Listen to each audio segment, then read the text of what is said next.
Alright, this is a short demonstration of how to insert the heatsink. First, check the A1 corner of your device. Make sure your device is seated properly in your socket.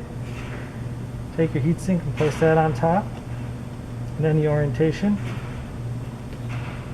Then you'll have to press down on your heatsink while applying pressure to your screw to get your screw started.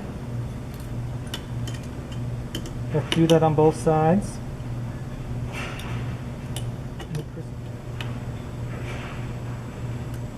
And you keep it going around your heatsink in a crisscross pattern.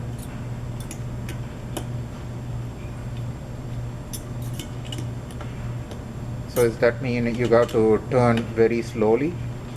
Yes, turn very slowly.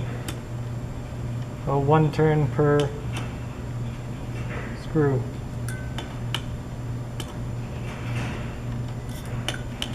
And then how do you know when to stop?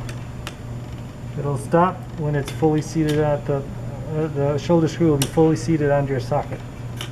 Okay, so there is a shoulder screw and it hard stop onto the socket, and the spring will be compressed at right height at that point. That's correct.